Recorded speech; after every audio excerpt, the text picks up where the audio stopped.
Hello, everybody, and my name is Hesam Ghiasvand, and I'm a health economist, assistant professor at Coventry University. So the title and the topic that I'm just interested in, just want to talk around is about, a kind of uncertainty and heterogeneity analysis, especially by using some sophisticated statistical model within our current practice. It might be, RCT-based economic evaluation or either, RCT-based or economic modeling, decision modeling. Anyway, the idea at the moment is in infancy, so it's not that kind of nature, and I'm just trying to learn even more about it myself personally, and then just try to make some, idea and make it clearer firstly for myself, then just exposing it to other people and sophisticated. So STEAM researcher here, and then getting some idea about it. So generally, the first point. So I'm just going to say something basically about the GBTM.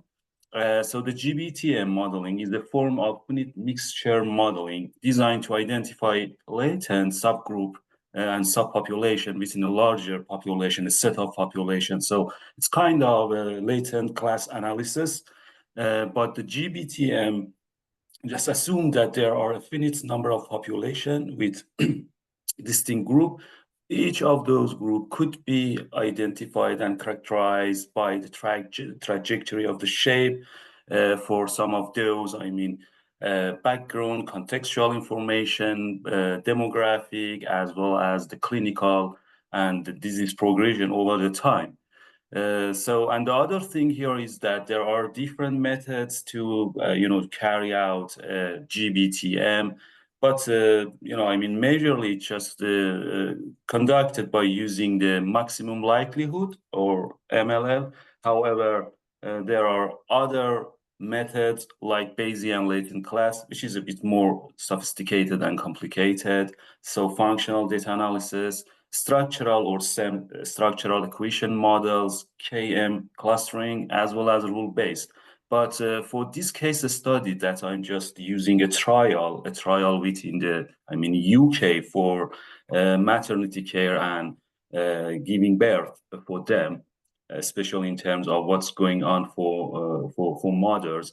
I just use the LCMM package within R, which typically use the HML function, and it use the methods for maximum likelihood. Why I just use this? Because it was option for me to go for other methods as well. But this model, I just found it more interpretable, especially when you are dealing with clinical experts who might not be that, not be that, aware about what's going on in more sophisticated modeling. And it's more efficient, and finally, it's a bit easier to be used. And it could be, developed with further, sophisticated package and methods in future, of course. So, basically, it could be used for single outcome, or you can extend it for joint model trajectory for multiple non-normal distribution and including the covariates for it. So, and here the latent class analysis that we just use, because there are different model for it for latent class analysis itself. For example, latent class growth analysis, LCGA, that they just assume that there are no within class variants, which is sometimes a limitation, and it's not, very realistic. And then we know that the model selection is the key points in doing GBTM, and the number of the classes as well, which we usually use the the Bayesian information criteria and archaic information criteria, IC and entropy. So which helps us to define the number of those classes as well. So, and in addition, it's very important here, like any other economic practice that we usually do. It's very important to have some sense, clinical sense, and always not just relies on what's going on with the statistical analysis and what they are producing. So here is a participatory, process, and we need to have those clinical inputs as well. So why R for this? Because in addition to R, it could be used and could be run in Stata and in SAS as well. However, R, atmosphere and climate give us several package supports for this. So the LCCMM package, for example, which is just a package within R, is very flexible, comprehensive, and it supports either linear or non-linear, or handle both fixed and random effects, which is great. And most importantly, the LCMM, enable us to estimate the models with unequal variance across different classes.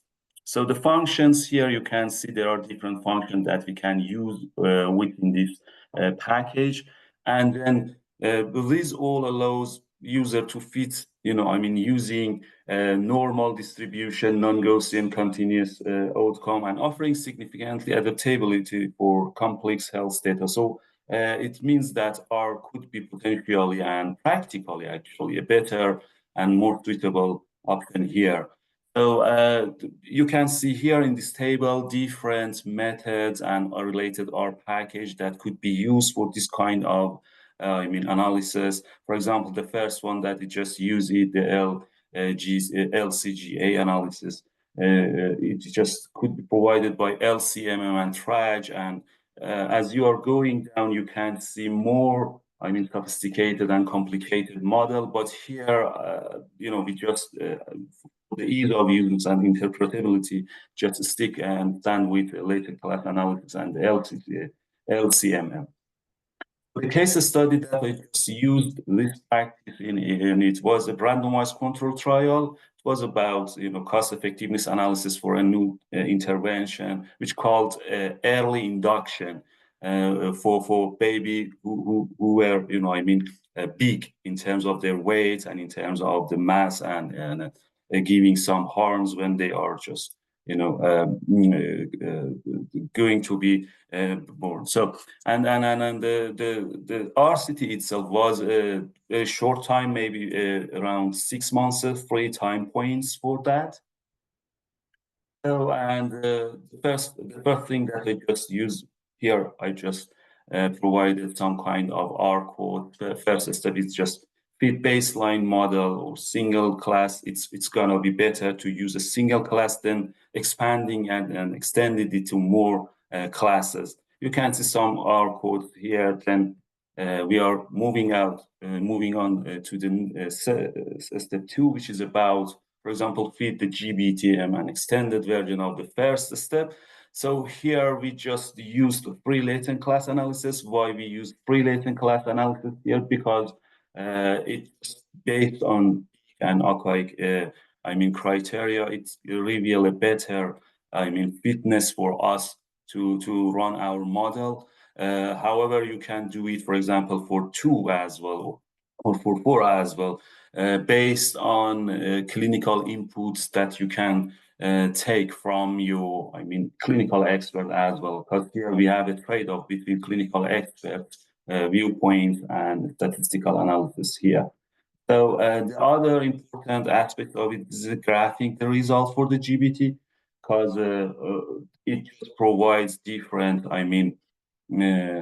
graphs and charts here that could be used in our analysis. For example, here are some of those, R codes, some of them for how we are getting to those group-based trajectories graph, which after following all of these 3 steps, we should have something like this. Here it's a linear one, but it could be nonlinear as well. It could be produced by 95% confidence interval as well. So you can see we've got 3 different, trajectories for baby based on the gestational age per weeks and the mean birth weight. So we've got the red line over there at the top, which consistently shows the highest mean birth weight rather to the 2 other groups.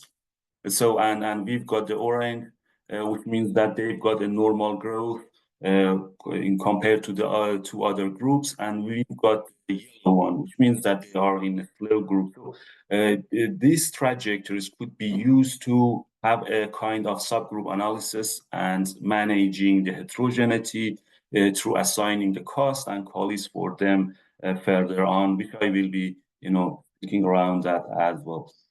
So here is the interpretation for it in terms of the GBTM trajectories that we've got. So it just identify clinical relevant subgroup based on birth weight dynamics over the time.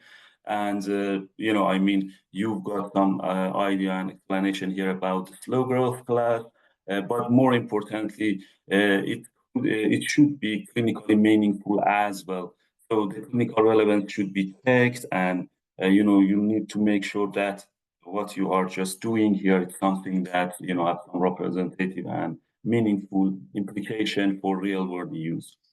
Uh, the number of group, as you can see here, is very key point. So through that NG part and in this R block code, and it could be assessed by peak and archaic, and as a general rule. For example, here I just ran it for two classes, the peak and I was best. It was the best, but the problem here it was that some clinical experts and some clinical input just changed the situation, and we just moved on to free group. Although there is not very different, slightly, higher in terms of the peak and height. So this is acceptable at complexity and minor, gain. So here we are going to have our cost effectiveness analysis embedded by those, those subgroup have been embedded here. And this is the result that you can see, the mean cost, the mean, the QALYs and the ICER. So overall, the intervention is not cost effective. However, for these two subgroups, it just yields some, yielded some promising view. These are about 40 or 42% of population of interest, which is interesting that if you just want to decide based on overall, we can deprive more 40% of people. So you can just graph the results, for example, for the PSA and for the SIAC based on overall and based on different trajectory group that you've got. However, there are some limitation for it.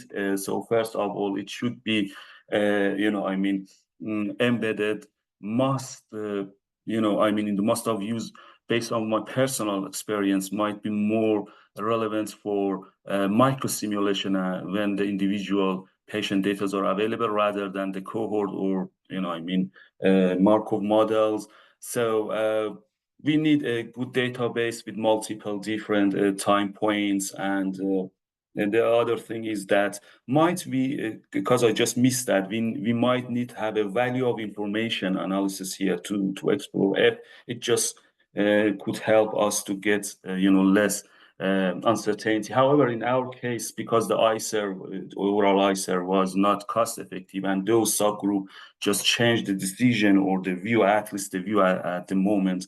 It was a good practice at least.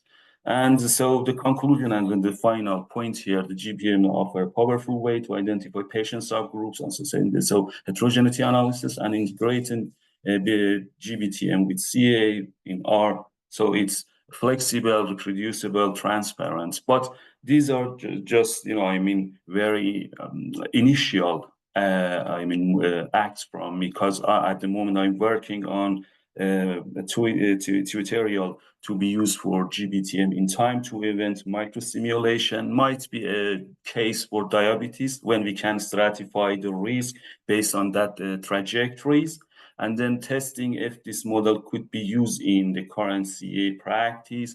This could be proposal or bid for NIHR better methods and better research, which I'm at the moment currently working on it.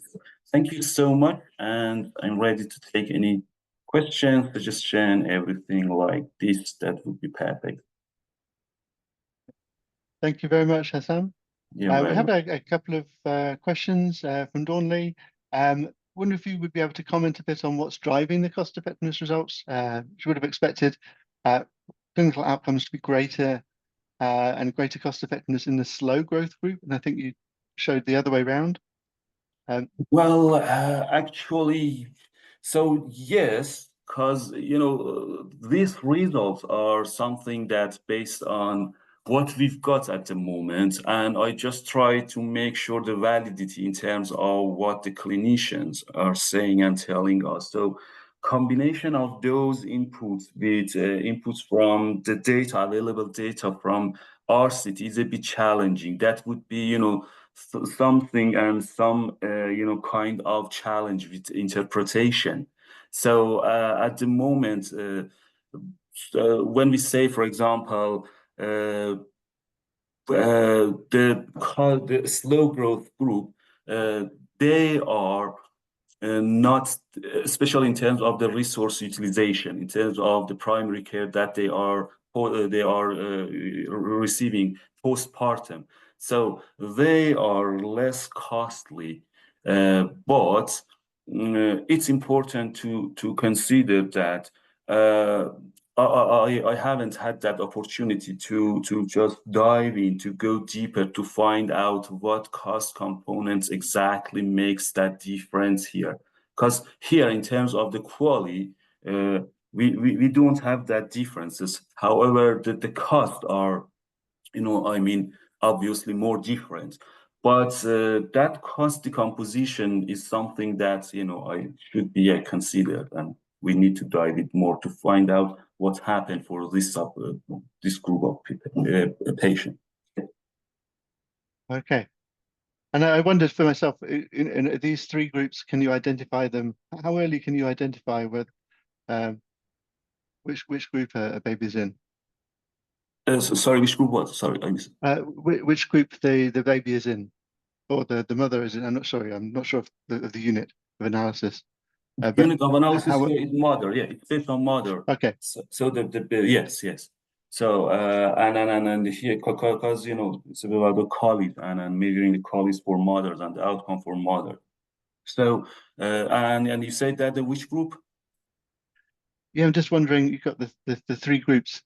Yeah. When do you know whether a mother is in one group or the other? Can you, because the cost effectiveness Yeah. was positive in two subgroups but not the third.